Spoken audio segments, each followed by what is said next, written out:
nós estamos aqui para a terceira noite maravilhosa da graça de Deus. Estamos aqui porque somos pessoas sensíveis à voz do Pai. Somos pessoas sensíveis à direção do Espírito Santo. Senão nós não estaríamos. O que impeliu você a vir segunda-feira à noite? A maioria daqui, dos que estão aqui hoje, estiveram segunda-feira à noite. A maioria estiveram ontem. Estão hoje aqui de novo, né? Sem dúvida nenhuma que vamos estar amanhã e vamos estar sexta, né? Quando a gente fecha essas 5 noites maravilhosas da graça de Deus. E isso é a prova de que nós estamos dispostos a manter uma comunhão com Deus, que estamos dando ouvidos ao que Deus fala, como Deus falou tanto aqui domingo: lança o teu pão sobre as águas, porque depois de muitos dias o acharás. Semeia a tua semente pela manhã, e à tarde não recolha a tua mão, porque tu não sabes qual dela prosperará, se essa, se aquela, ou se ambas prosperarão. Então, quando Deus fala essas coisas, Deus fala para que a gente obedeça. Não é para a gente ouvir, achar bonito, dizer é mesmo, legal, e faz tudo o contrário. Tudo o contrário. Se a pessoa age assim, ela está dando uma prova cabal que ela não quer comunhão com Deus, que ela não leva Deus a sério, né? Nós vamos nessa noite para a terceira parte do tema: o caráter de Deus. Como proceder para ficar firme diante das tentações da vida. Vamos falar sobre isso. José procedeu de uma maneira tal que quando ele esteve diante de uma tentação, que foi a mulher de Potifar, ele teve forças para resistir. Eu disse no culto de ontem, por que José resistiu? Por que José teve forças para resistir? A mulher dando em cima dele todo dia, a mulher do patrão dele, talvez abrindo perspectivas de ajudá-lo, de beneficiá-lo de alguma forma, mas mesmo assim ele resistiu. Mesmo no dia que ele chegou na casa e ela tinha armado todo o cenário, não tinha ninguém em casa, mesmo sozinho, ele não cedeu. Poderia ter cedido, poderia pensar: bom, hoje estou numa boa, ninguém vê, ninguém está vendo. Mas ele não, disse não. Quando a mulher agarrou ele à força, ele se desvencilhou da mulher a ponto da sua roupa ficar nas mãos dela. Foi alvo de uma calúnia violenta, né? Mas a grande pergunta é: o que José fez para ter essa força moral, para ter essa capacidade de resistir a uma tentação? Eu já disse aqui que não é só a tentação sexual. Às vezes é a tentação de ser desonesto. Às vezes você é tentado a mentir. Às vezes você é tentado a sonegar o teu dízimo, a sonegar a tua oferta. Às vezes você é tentado a faltar aos cultos da igreja, a não fazer aquilo que Deus manda. Bom, existem vários tipos de tentações, né? Então vamos abrir a Bíblia em Gálatas capítulo 5, versículo 16 e 17.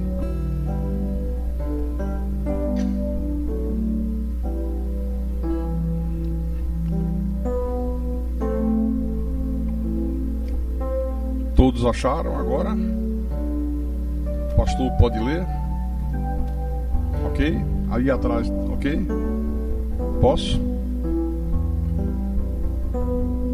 Então diz assim o apóstolo São Paulo: digo, porém, andai no Espírito, e jamais satisfareis a concupiscência da carne, Porque a carne milita contra o espírito e o espírito contra a carne, porque são opostos entre si, para que não façais o que porventura seja do vosso querer.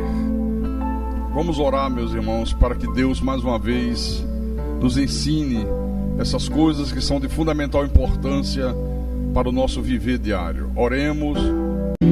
Senhor Jesus Cristo, nosso Deus e eterno Pai, o Senhor falou com a igreja através de João, e o Senhor disse: eu não tenho maior alegria do que esta, a de ouvir que meus filhos andam na verdade, a de ouvir que meus filhos se submetem aos meus mandamentos,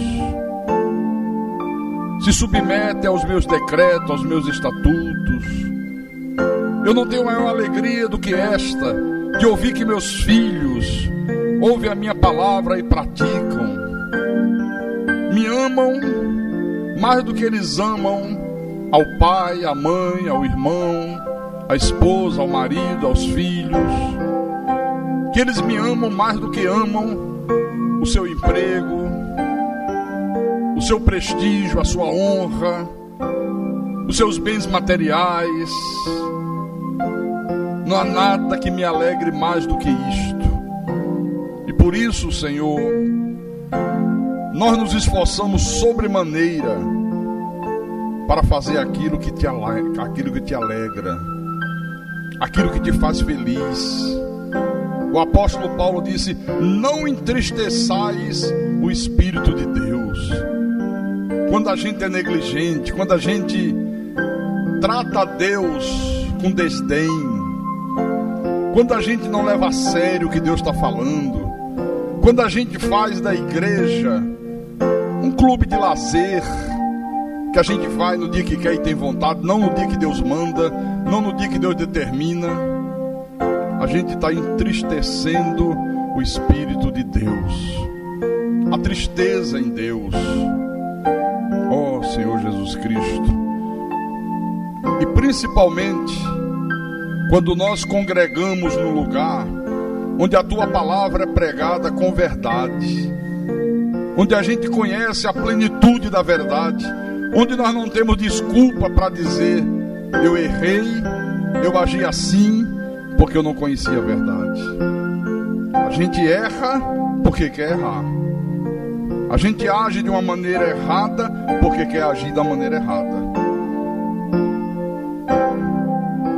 Mas graças nós te damos, meu Deus, por aqueles que geram alegria no teu coração, por aqueles que são exemplo diante dos teus olhos, por aqueles que te agradam, por aqueles que te fazem feliz. E nessa noite, Senhor, a gente quer aprender um pouco mais, porque esse crescer na graça e no conhecimento de Jesus é uma coisa que a gente faz até o dia que morre. A gente morre nesse corpo de carne, crescendo na graça e no conhecimento, e nunca chegamos à plenitude do conhecimento. Então é uma coisa que a gente faz sempre. Por isso nós queremos aprender um pouco mais agora. Fala ao teu povo, fala à tua igreja, fala aos teus santos, aos teus pequeninos. Mais uma vez me usa como teu servo, como teu pastor. Não leve em consideração as minhas fraquezas, as minhas debilidades, os meus pecados, mas leve em consideração o quanto eu me esforço para fazer aquilo que é agradável aos teus olhos, o quanto eu amo cuidar da tua igreja, zelar pelo teu povo, proclamar a tua palavra, mas proclamá-la com verdade, sem medo, sem se acovardar, sem me render ao sistema religioso que é poderoso e que é dominante. Usa-me, Senhor Jesus. Dá-me a sabedoria, meu Pai, a unção, a inspiração, para que eu possa desempenhar a teu contento essa minha missão, porque a minha suficiência, ela vem de Ti. Não é uma suficiência da minha carne, não é uma capacidade humana.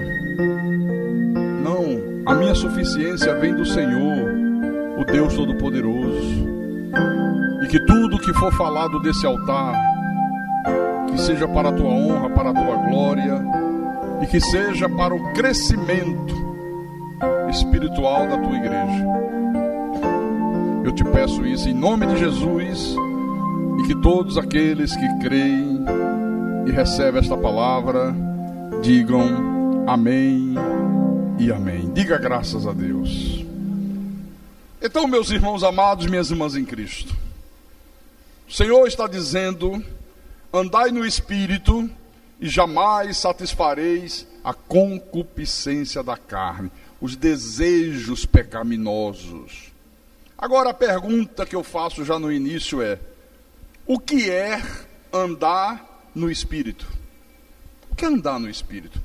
É interessante que aqui no versículo 25, Paulo diz: se vivemos no Espírito, andemos também no Espírito. Ou seja, se o Espírito de Deus habita na minha vida, que Ele dirija a minha vida.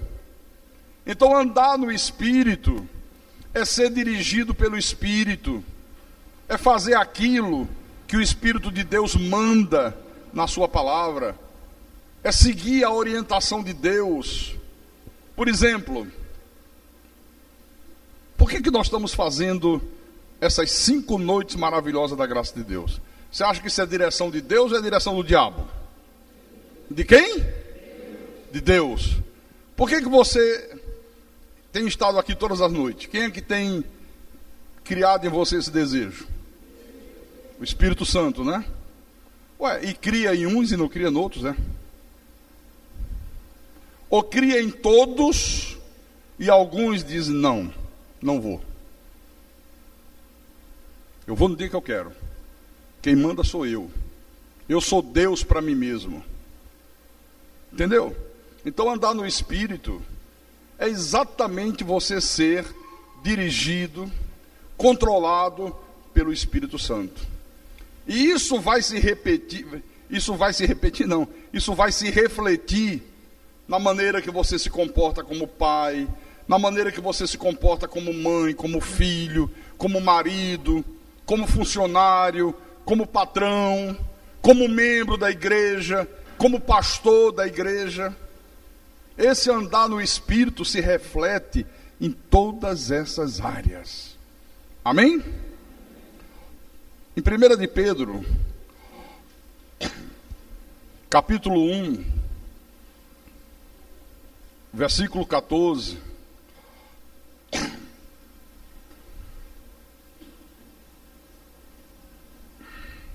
Primeira de Pedro, capítulo 1, versículo 14. Vamos ler o 14 em diante. Como filhos da obediência, olha o que é que nós somos: filhos da obediência, cativos à obediência. Não vos amoldeis às paixões que tinhas anteriormente na vossa ignorância. Pelo contrário, segundo é santo aquele que vos chamou, tornai-vos santo também vós mesmo em todo o vosso procedimento. Porque está escrito: sede santos, porque eu sou santo. Olha, você falar de santidade nesse mundo é uma verdadeira piada. Porque muitas das vezes a gente ouve as pessoas dizerem assim: que história de santo é essa? Que história de viver vida santa? Ninguém é santo. Já deve ter ouvido isso. Só que quando a sociedade incrédula, quando a sociedade ímpia usa essa expressão, ninguém é santo, ela está usando como desculpa para os seus procedimentos pecaminosos, para os seus procedimentos errados. Por quê, irmãos?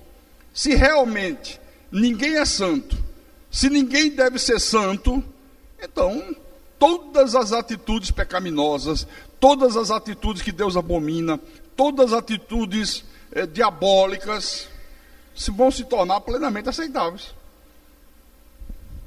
Ninguém é santo. Ninguém pode se tornar santo. Então, vale tudo. O pecado se torna uma coisa normal. As atitudes diabólicas se tornam normais. As coisas que Deus abomina, não tem problema nenhum, ninguém é santo.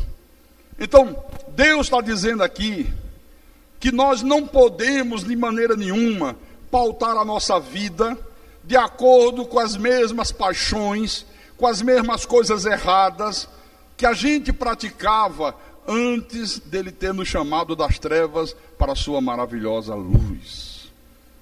Antes nós pautávamos a nossa vida de acordo com a sociedade, de acordo com o mundo. Hoje não. Hoje não. Hoje você deve pautar a tua vida de acordo com a palavra, de acordo com os ensinamentos de Deus. Amém? É isso que Deus está falando aqui. Bom, voltando a falar de José, que é o personagem que nós temos abordado ao longo desses cultos, e vamos continuar falando dele até sexta-feira. A Bíblia mostra que esse homem resistiu à tentação, e é por isso, e eu disse isso ontem no final do culto, que esse cara, José, tem coisas muito importantes para ensinar para mim, para ensinar para você, para ensinar para a igreja. Por exemplo, José não esperou a tentação chegar para aí ele pensar no que ia fazer, pensar que atitude ia tomar. Não, porque tem gente que faz isso, né? Não se prepara nunca, espera a coisa acontecer para pensar o que vai fazer. Aí muitas das vezes não sabe o que fazer e diz, ó, não deu. Não foi assim com ele. José já estava preparado. Por isso que eu disse nos cultos passados, que você que é de Deus, você deve desde o início da tua vida espiritual, e se você ainda não fez isso, faça isso a partir de hoje. Defina valores que em nenhuma hipótese nesse mundo você vai negociá-los, você vai abrir mão deles. Defina valores. Ser honesto. Pode oferecer a você um caminhão de ouro que vai deixar você bilionário pro resto da vida. Você diz, não, eu não vou ser desonesto. Não mentir. Ser um homem honrado, uma mulher honrada. Ser uma pessoa que leva Deus a sério. Defina como valores coisas que você não negocia por nada nesse mundo. Então José, ele tinha valores bem definidos na vida dele, e por isso, quando chegou a tentação, ele resistiu à tentação. Não foi difícil para ele resistir. Vire a página um pouquinho, vamos até a segunda epístola de Pedro. No capítulo 2, versículo 9.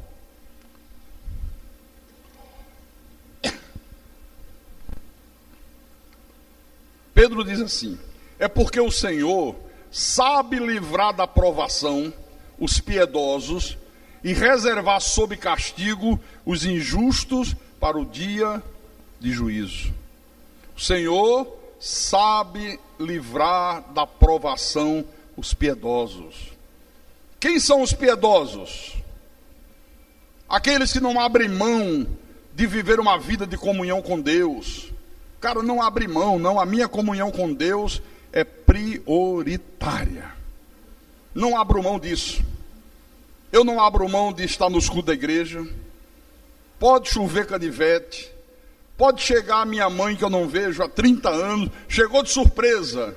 Minha mãe, eu te amo muito. Estou feliz da vida de te ver. 30 anos que a gente não se encontra. Mas olha, hoje é dia de eu ir à igreja. Mas que isso? Acabei de chegar. Pois é. Mas vamos comigo. Não gosto de igreja, então me espera aqui. Está aí a casa, está aberto. Fica à vontade. Mas que eu vou para a igreja, eu vou. Quer dizer, a pessoa está mostrando que ela não abre mão de viver em comunhão com Deus. Não abre. Todos os dias ela lê a Bíblia, ela medita na palavra.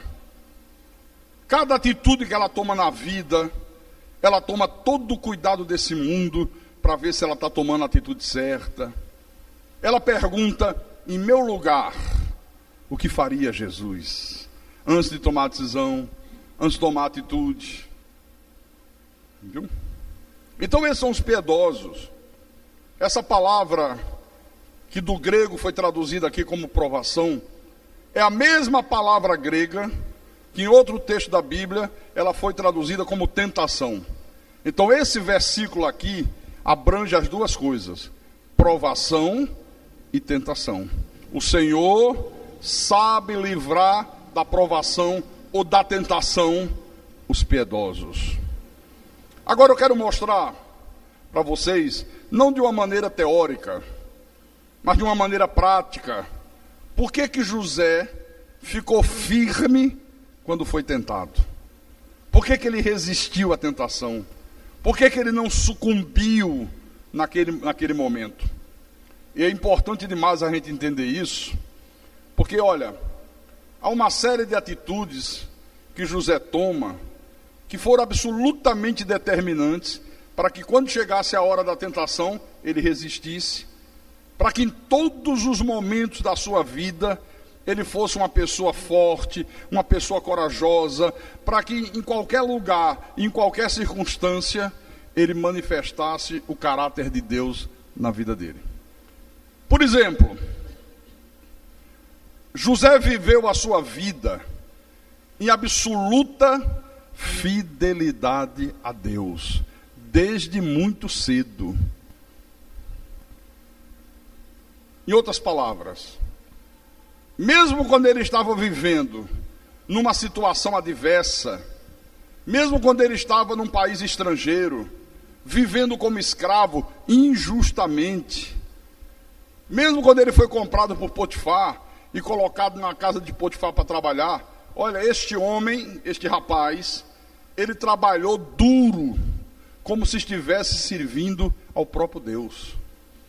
Esse eu vou fazer o melhor que eu posso. Eu vou ser o melhor escravo que esse cara tem. Porque eu não estou servindo a ele, eu estou servindo a Deus. Paulo ensina isso aqui na Bíblia. Abra em Colossenses. Colossenses capítulo 3. Versículo 23 e 24. 99% das pessoas que se dizem crentes, evangélicas, convertidos, seja lá o que for, não vive isso aqui. Muitas talvez nunca nem tenham sido ensinadas acerca disso. Então acharam? Capítulo 3 de Colossenses, versículo 23 e 24. Então diz assim o Senhor: tudo quanto fizerdes, fazei-o de todo o coração, como para o Senhor e não para homens, cientes de que recebereis do Senhor a recompensa da herança. A Cristo, o Senhor, é que estáis servindo. Olha que coisa interessante. Tudo que você fizer, tudo, absolutamente tudo, faça de todo o coração, faça com amor, faça com alegria, faça com boa vontade, faça com esmero, faça com dedicação, dê tudo de si, como para o Senhor, como se estivesse fazendo para Deus e não para os homens. Aqui. José era escravo. Ele podia pensar assim: olha, eu estou aqui como escravo, foi uma injustiça muito grande, eu não fiz nada de errado, meus irmãos é que tiveram inveja de mim, eu não tenho nenhuma perspectiva de futuro, eu vou morrer aqui servindo esse cara. Então sabe de uma coisa?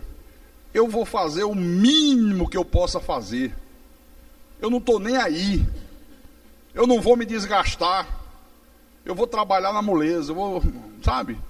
Sou escravo, o que é que eu tenho de perspectiva? Só que ele não tem essa atitude. Ele pensa diferente. Ele diz: olha, eu estou aqui como escravo, mas como eu sou um homem de Deus, como eu sou um filho de Deus, eu vou fazer tudo que eles mandarem eu fazer da melhor maneira que eu possa, porque tudo que eu fizer aqui será para a glória do Deus Todo-Poderoso. Aleluia. Essa foi a atitude dele.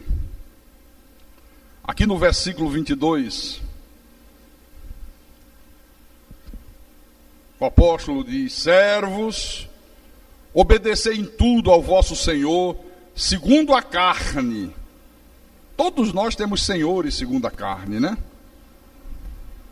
No trabalho você tem um chefe, tem um gerente, tem um supervisor, né? Sempre tem alguém que é senhor segundo a carne, que tem autoridade sobre a tua vida. Então Deus está dizendo, obedeça em tudo a esse senhor segundo a carne. Claro, em tudo, exceto o pecado. Se o cara mandar você roubar, você não vai roubar.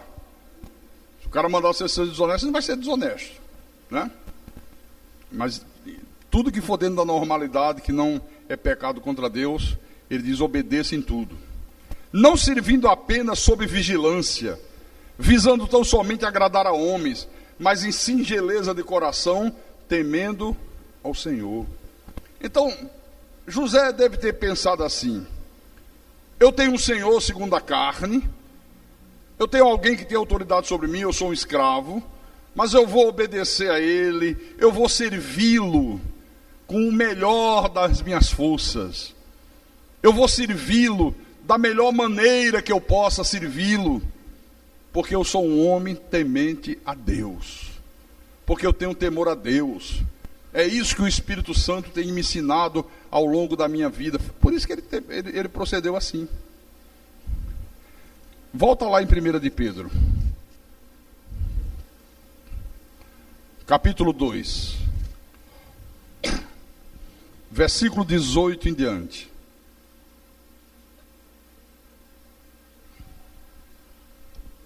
Agora, o Senhor fala através de Pedro conosco e diz, servos, sede submissos com todo temor ao vosso Senhor, não somente se for bom e cordato, mas também ao perverso, porque isto é grato, que alguém suporte tristezas, sofrendo injustamente, por motivo de sua consciência para com Deus.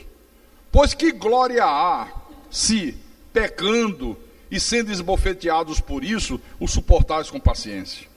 Se, entretanto, quando praticais o bem, sois igualmente afligidos e o suportais com paciência, isto é grato a Deus. Que coisa espetacular. Sejam submissos, sejam obedientes com todo temor ao Senhor de vocês, não somente se ele for bom, se ele for cordial, se ele for um patrão gente boa, se ele for um chefe agradável, mesmo que seja um cara safado, mesmo que seja um sujeito perverso, que não respeita, que não reconhece o seu trabalho, mas seja submisso a ele, porque isso é grato diante de Deus. Isso mostra que você tem o caráter de Deus. Por isso que José se lança de corpo e alma ao trabalho. Ele está lá como escravo, mas ele não é como alguns que se dizem de Deus, que se dizem convertido, e no seu trabalho vai levando o trabalho, não vai na valsa. Se o patrão está presente, o cara trabalha. O patrão está olhando, ó, o chefe está aí, não para, é ativo, procura demonstrar que está dando tudo.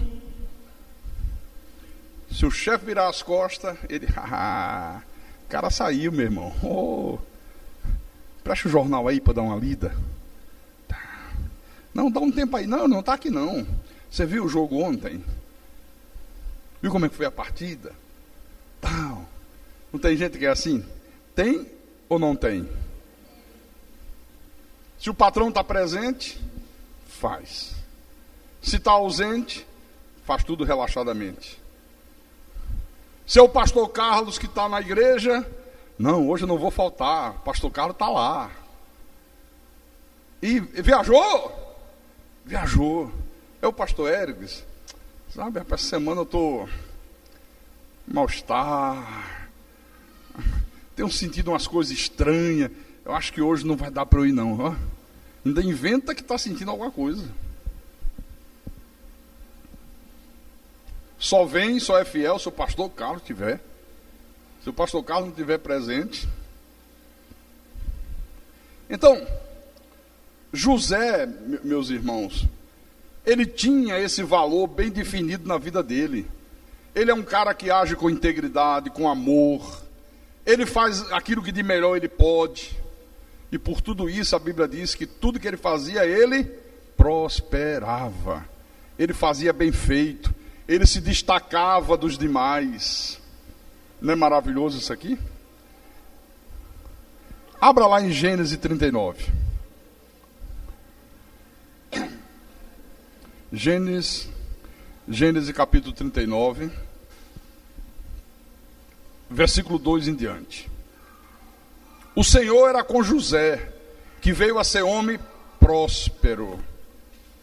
Olha, se ele era escravo, como é que a Bíblia diz que ele veio a ser homem próspero? Porque o conceito de prosperidade que o mundo hoje tem é de grana, né? Tem dinheiro, tem carro, tem casa, fulano é muito próspero. Não. A palavra prosperidade, biblicamente falando, ela tem o sentido de ser bem sucedido. Veja, mesmo como escravo, ele veio a ser um homem próspero. Ele veio a ser um homem bom, bem sucedido. Ele se destacou dos outros. Você pode estar dentro de uma fábrica, você é o servente de fábrica, mas você é próspero. Você é o melhor servente. Você é quem varre melhor. O cara olha assim, rapaz, olha só. Os outros varrem, olha que coisa mal feita. Olha, deixa a sujeira. Aquele ali, quando varre, olha a área dele. Tudo limpo, tudo perfeito. E estava na casa de seu senhor egípcio. Vendo Potifar que o Senhor era com ele, e que tudo que ele fazia, o Senhor prosperava em suas mãos, logrou José mercê perante ele, a quem servia, e ele o pôs por mordomo de sua casa, e lhe passou às mãos tudo o que tinha. Eu comecei minha vida profissional trabalhando como servente de fábrica, no Rio de Janeiro. Nordestino, fui para o Rio de Janeiro praticamente de pau de arara, morar no pé do Morro do Juramento, passar fome, comer farinha com açúcar. Muitas das vezes comemos isso, que não tinha comida em casa. E o primeiro emprego que um tio meu arranjou para mim foi de servente de fábrica. E eu peguei, fui trabalhar de servente de fábrica. Olha, eu era o melhor servente que aquela fábrica tinha. Tinha um engenheiro Edson, não esqueço nunca dele, que cara legal. Ele chegava e dizia, Magno, olha, dá para você dar uma geral nesse galpão aqui? Eu vou te dar uma lista das peças, eu quero que você separe cada peça desse tamanho de ferro pesada. Quero que você organize, catalogue, é isso? Catalogue, numere, faça um serviço, tá bom. Quando eu acabei de fazer o trabalho, uma semana fazendo, ele disse, rapaz, olha, nos anos que eu estou aqui, nunca ninguém fez um trabalho como você fez. Bem feito, com amor, com dedicação. Às vezes dava hora, mas eu estava acabando um pedaço ali, eu digo, puxa vida, eu vou terminar isso aqui, senão eu me perco, porque vai facilitar a minha vida amanhã. E eu ficava, às vezes, depois da hora, e não cobrava hora extra.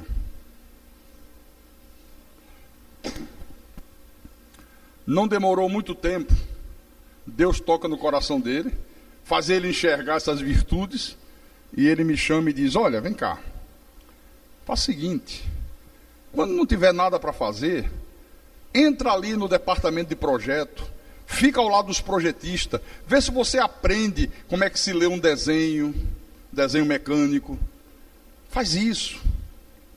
Olha, eu digo, perfeitamente.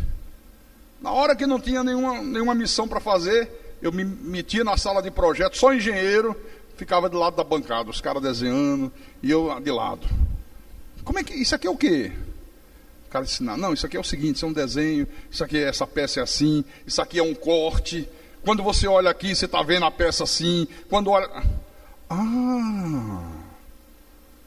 E eu fui aprendendo na prática, Porque o cara me deu chance.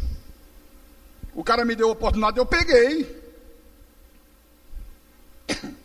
E eu fazia o melhor que eu podia.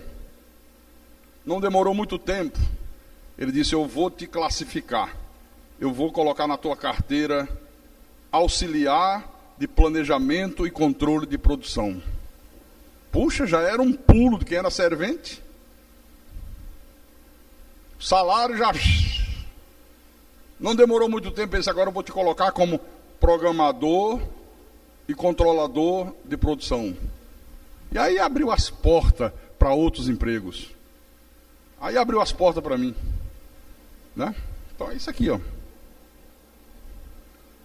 Potifar viu a atitude desse homem e disse: poxa, o cara é diferente, o cara é bom. Então isso mostra, meus irmãos, que em nenhum momento José baixou a guarda. Ele não fica de bobeira, ele não reclama, ele não murmura. Ele simplesmente continua a ser aquilo que ele era, aquilo que ele sempre foi. Aquilo que ele era quando estava na casa do pai dele, ainda muito jovem, com liberdade, ele continuou sendo quando ele estava debaixo da escravidão. Amém? Segundo lugar, José se manteve fiel a Deus, se manteve fiel a Potifar. Ele reconhece a bondade que Potifar teve com ele e não quis de maneira nenhuma, por hipótese alguma, desmerecer a confiança que Potifar havia depositado nele. Porque Potifar chama o cara e diz: olha, você vai ficar numa categoria de escravo especial, você vai ter contato comigo, você vai ficar aqui dentro da casa, eu vou colocar você como administrador de tudo que eu tenho. Você vai administrar minha casa, você vai administrar os outros escravos, você vai administrar os meus negócios, tudo está nas suas mãos. Esse homem foi de uma fidelidade absoluta. Aqui no versículo 7, aconteceu depois destas coisas, que a mulher de seu senhor pôs os olhos em José e lhe disse: deita-te comigo, transa comigo, tem um caso comigo, seja meu amante. Ele, porém, recusou e disse à mulher do seu senhor: tem-me por mordomo o meu senhor, e não sabe do que há em casa, pois tudo que tem me passou ele às minhas mãos. Ele não é maior do que eu nesta casa, e nenhuma coisa ele me vedou, nenhuma coisa ele me proibiu, senão a ti, porque és sua mulher. Como, pois, cometeria eu tamanha maldade e pecaria contra Deus? Irmãos, hoje em dia é quase que impossível você encontrar gente dessa maneira, desse quilate aqui. Inclusive entre aqueles que se dizem crentes, que se dizem evangélicos, que se dizem cristãos. Porque às vezes a pessoa dá uma chance a outra, a pessoa está precisando de uma chance, ela aposta naquela pessoa, ela abre uma porta para aquela pessoa, e você percebe que em nenhum momento aquela pessoa corresponde com um gesto de gratidão. É como se não tem gratidão alguma. Quantas vezes a gente vê pessoas que são ingratas? Às vezes chegam na igreja, o pastor recebe a pessoa pela primeira vez, com todo amor, com todo carinho. Os irmãos da igreja recebem com um sorriso nos lábios, sabe? Com calor humano, com alegria. A pessoa é ensinada, ela aprende acerca da verdade de Deus, se diz convertida à graça de Deus. E um dia, quando a gente menos espera, ela vira as costas, vai embora, não dá nenhum adeus, nenhum até logo. Nós já vimos isso acontecer tantas vezes aqui. Ou então, está dentro da igreja e falando mal do pastor, censurando um, censurando o outro, criando problemas. Ou então, é um homem que fica botando os olhos em cima da mulher casada, ou a mulher casada botando os olhos em cima do homem casado. Aqui, ó. José foi claro. Ele foi direto, ele foi objetivo com a mulher de Potifar. Venha, transa comigo, tem um caso comigo. Ele disse, eu não posso fazer uma ingratidão dessa com teu marido. Olha, o cara confiou tudo a mim. Ele não sabe de nada que acontece. Tudo está nas minhas mãos. A senhora não me pertence. A senhora pertence a ele. Eu não posso ser ingrato, eu não posso fazer uma sacanagem dessa. Em outras palavras, foi isso que ele disse. Aí você diz assim, pastor, e se ela fosse solteira? Aí a coisa era diferente, né? E tem diferença? E tem diferença? Não tem diferença. Porque aos olhos de Deus, irmãos, não há diferença quando a Bíblia trata de impureza sexual. Se há um relacionamento sexual entre pessoas solteiras, a Bíblia diz que é impureza sexual e ela chama isso de fornicação.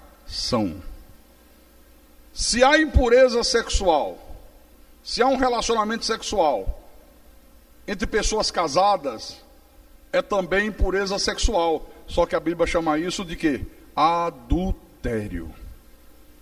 Pode até ter implicações diferentes, mas aos olhos de Deus é a mesma impureza. Não há diferença alguma. Diga graças a Deus. Você está entendendo como era a vida desse cara? Como era o procedimento desse homem? Como ele tinha valores já bem definidos, que ele não negociava por nada nessa terra? Terceiro lugar, José ocupava a sua mente com coisas boas, com coisas limpas, com coisas puras. Por isso que ele não teve nenhuma dificuldade de tomar a decisão de fazer aquilo que era certo, aquilo que era agradável a Deus. O que, aliás, Paulo recomenda à igreja. Jesus mandou Paulo escrever isso para a igreja. Mas antes de Paulo escrever, o Espírito Santo já tinha colocado isso dentro do coração de José. Filipenses capítulo 4. Filipenses capítulo 4, versículo 8.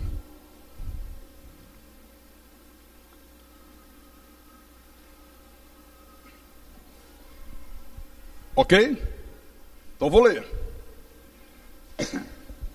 Finalmente, irmãos, tudo que é verdadeiro, tudo que é respeitável, tudo que é justo, tudo que é puro, tudo que é amável, tudo que é de boa fama, se alguma virtude há e se algum louvor existe, seja isso o que ocupe o vosso pensamento. Com que você tem ocupado o teu pensamento? Com coisas puras? Com coisas justas? Com aquilo que é amável? Com aquilo que é de boa fama? Com aquilo que tem virtudes? Porque às vezes a pessoa fica ocupando a mente com programas fúteis de televisão, com novelas indecentes, com novelas imorais, ainda deixa os filhos assistirem. Eu não admito, eu fico enraivecido quando eu vejo um pai e uma mãe deixar uma criança de 5, 6, 7, 8 anos assistir uma novela. Está na hora. Como é a novela das 8, hein? O nome? Insensato Coração, é isso? Ou já é antiga? Hã? Tem uma nova agora? O Astro. Você já imaginou uma criança? Chegou a hora da novela, quero assistir a novela. Quero ver o Astro. Só indecência, só ser vergonhice, barra pesada, né? Aí a pessoa fica ocupando a sua mente com músicas pornográficas, com leituras profanas. Não, eu comprei a revista Playboy, mas olha, eu só comprei porque tem uma entrevista do presidente Lula. Me engana que eu gosto. Me engana que eu gosto. Não, o resto eu nem olho. É porque eu vi o anúncio que tem uma entrevista do Lula, aí eu comprei a revista Playboy. Fica ocupando a sua mente com músicas pornográficas, com relacionamentos com pessoas que só pensam em sexo, em bebida, em noitadas. Não porque sexta-feira eu vou não sei para onde, não porque o bicho vai pegar, não porque você precisa ver como lá o bicho pega. Olha, tanta mulher, tanto homem, olha, a gente bebe e o uísque corre solto, eu fico doidão. Aí a outra diz, eu fico doidona. Como é que você vai ter relacionamento com esse tipo de gente? E depois, quer ter pensamentos santos? Impossível, querido. Absolutamente impossível. Não tem como ter pensamento santo, não. É impossível. Então já faça logo uma avaliação. O que tem ocupado a tua mente? O que ocupa a tua mente? Eu não quero imaginar que nós tenhamos aqui pessoas que fiquem diante da televisão assistindo novela, seja de que canal for. Novela é um vômito. O autor da novela, ele vomita a sua podridão, o seu mau caratismo dentro da casa da gente. Faz apologia ao adultério, faz apologia ao lesbianismo, faz apologia ao lesbianismo, faz apologia a falsas religiões. Só tem o que não presta. Então, como é que pode uma pessoa de Deus ocupar a sua mente com essas coisas?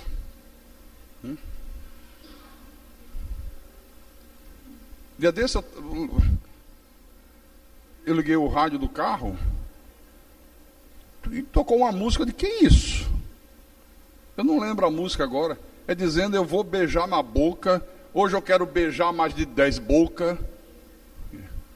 O que é isso?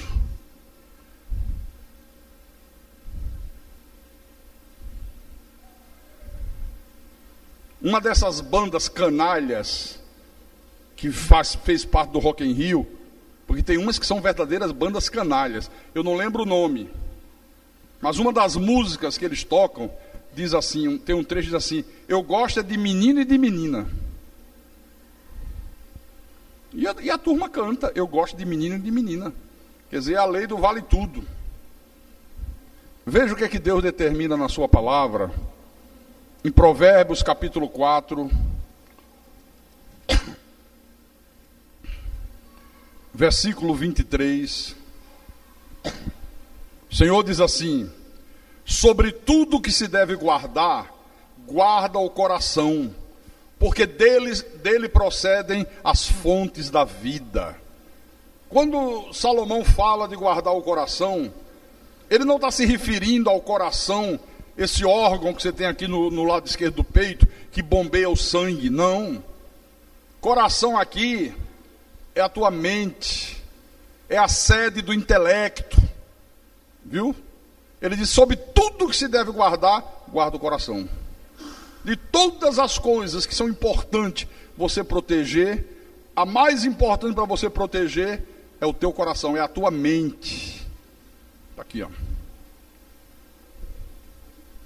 Então guarda o teu coração, guarda a tua mente. Põe portas. Manda o irmão Noé. Cadê o irmão Noé, hein? Ele não veio nenhuma noite, não. Aonde ele estava, é? Senão já ia encomendar mais umas janelazinhas para ver se ele vem. Mas ele estava ontem aí, né?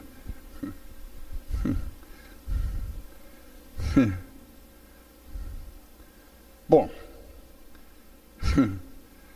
Manda o irmão Noé fazer umas grades de ferro para proteger o teu coração. Por que a gente coloca portas nas nossas casas, hein? Para proteger. para manter no lado de fora aquilo que a gente não quer que entre na nossa casa, para manter em segurança aquilo que está lá dentro, né? Aquilo que a gente quer proteger, nossos filhos, nossa esposa, nosso marido, nossos móveis, né? As pessoas que a gente quer bem. O problema é que nós vivemos num tempo em que é muito comum você ouvir lá fora dizer assim: ah, fulano tem mente muito aberta. Ó, fulano é tão maravilhoso, tem uma mente tão aberta. Mas por outro lado ele diz assim: mas vocês cristãos têm uma mente muito fechada. Tudo para vocês é pecado. Eu tenho uma irmã que falava muito isso. Não, eu não tolero conversar com vocês porque vocês têm uma mente muito fechada. Uma vez nós fizemos uma visita à minha mãe, eu com meus filhos, eles tinham 15, 16 anos. E meus filhos estavam conversando com ela, daqui a pouco ela veio: vem cá, eu não acredito. Eu digo: o que foi? Esses meninos com 16 anos, desse tamanho, cada um menzarrão, nunca tiveram uma mulher? Eu digo: não, e qual o problema? Ah, não, vocês têm a mente muito fechada. Eu digo: nunca mais eu deixo meus filhos lá sem eu estar junto. Não, porque ela ia desencaminhar mesmo. Não tem nenhuma dúvida quanto a isso, né? Porque os incrédulos são assim. Eles vêm para a gente com esse papinho de cerca Lourenço, né? Aí vai se aproximando de você, tentando convencer você de que você tem uma mente muito fechada, fechada demais, para ver se você cai na deles. Se essa gente chegasse para Salomão e dissesse para Salomão: olha, Salomão, você tem uma mente muito fechada, sabe o que é que Salomão ia dizer? Louco, sobre tudo que se deve guardar, guarda a tua mente. Guarda a tua mente. Por quê? Porque dela procedem as fontes da vida. É através daquilo que está na nossa mente que nós vamos determinar se vamos tomar atitudes que agradem a Deus ou se vamos tomar atitudes que agradem o diabo. Sacou como a coisa é importante? Então leve muito a sério essa coisa de guardar o coração. Muito, muito, muito a sério. Muito a sério. Viu? Quarto lugar. Quando José foi tentado, ele resistiu firme, não foi? Porque ele lembrou que Deus é um Deus santo, e ele pensou nas consequências que seria ele pecar contra Deus. Ele pensou. Deixa eu voltar lá em Gênesis 39.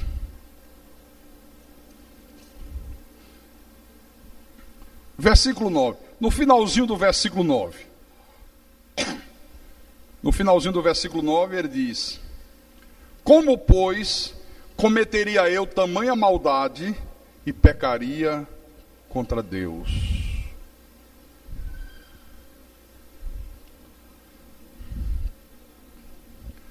Quer dizer que relação sexual fora do casamento é grande maldade. Está aqui. Então José pensou assim: puxa vida, eu tenho que levar Deus a sério. Eu não posso ser leviano. Não importa se essa mulher é um mulheraço, é um avião, como a turma diz aí fora, né? Não importa. Não importa se ela é uma mulher de primeira, mas eu não vou abrir mão da minha comunhão com Deus. Eu não vou ser infiel. Eu não vou ser ingrato com o marido dela. Eu não vou jogar fora as bênçãos que Deus tem derramado sobre a minha vida. Aí ele fez aquilo que o bom senso manda, né? Tem coisa que o bom senso manda fazer. Ele começou a se afastar dela. Olha, Se você conhece alguém que tenha sido uma verdadeira fonte de tentação sexual para você, fique longe dessa pessoa. Não brinque com fogo. Não fique alimentando a tua mente com a imagem dessa pessoa. Porque tem gente que fica alimentando a mente, né? Pensando bobagem, né? Aqui na cabeça. Ora, José fez tudo o que tinha que ser feito. A mulher continuou insistindo, tentou agarrá-lo à força, e ele não teve outra alternativa a não ser fugir. Como diz o cearense, pegou o beco. E rápido, quando ele viu que não tinha mais jeito, pegou o beco.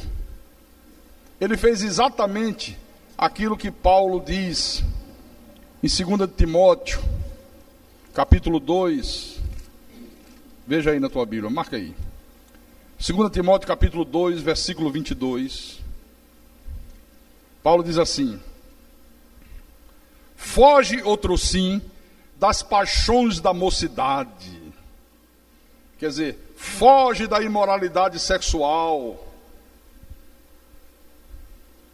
Não importa se vão te chamar de covarde, se vão te chamar de frouxo, se vão te chamar de boiola, de viado, não importa, porque é isso que a turma chama, né? É que pode, parece que é bicha, mulher está dando mole, não importa, não importa, não importa. O importante é que você não vai quebrar a tua comunhão com Deus. Deixa chamar do que quiser chamar.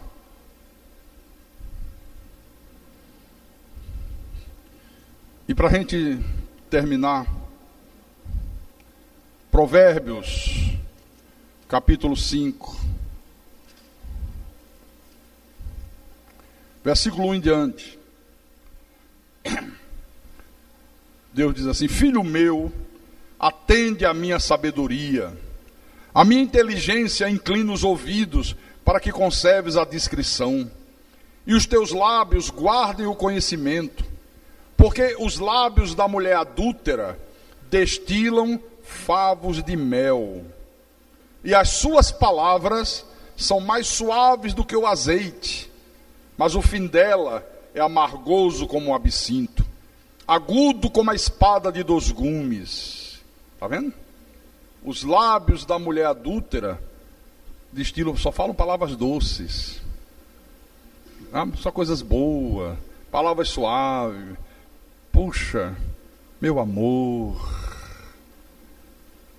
você é maravilhoso, você é o homem que eu pedi a Deus, que pena que você é casado, olha, nunca vi homem tão íntegro como você.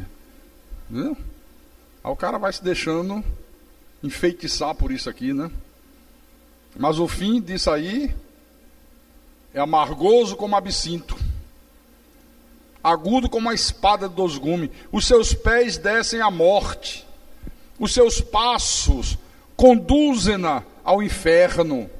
Ela não pondera a vereda da vida. Vire a página no capítulo 6, versículo 25. Não cobices no teu coração a sua formosura, nem te deixes prender com as suas olhadelas. Não cobices no teu coração a sua formosura. Não te deixe prender pelas suas, aquele olhar safado. Às vezes é o homem para a mulher, às vezes é a mulher para o homem. Aquele olhar sem vergonha, sabe aquele olhar que mulher fala pelos olhos? E o cara fica igual um babaca. Ela está me querendo, rapaz. Rapaz, você precisa ver como é que ela me olha. Ela fala coisas pelos olhos. Vai.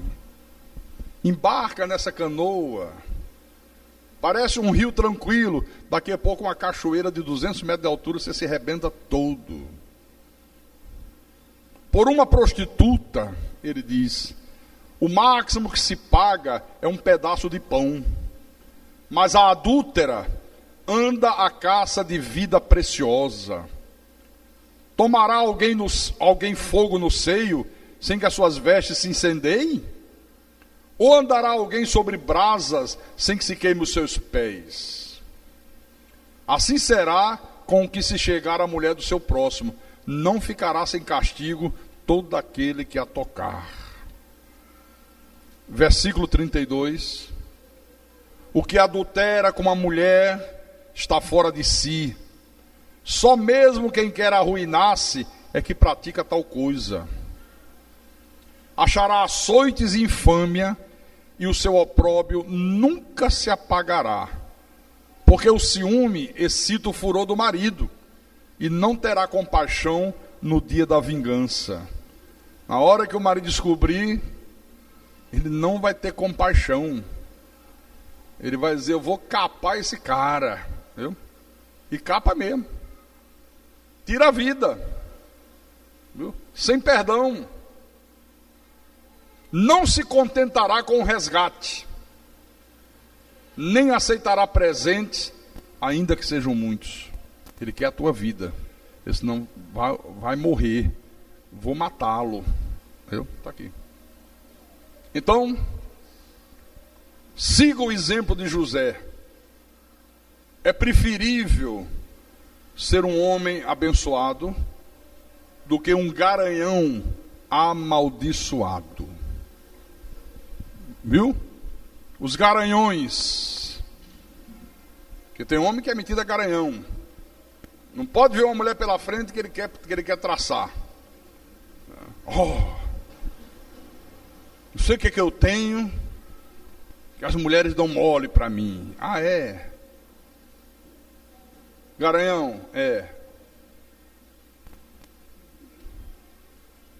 Você não sabe as consequências.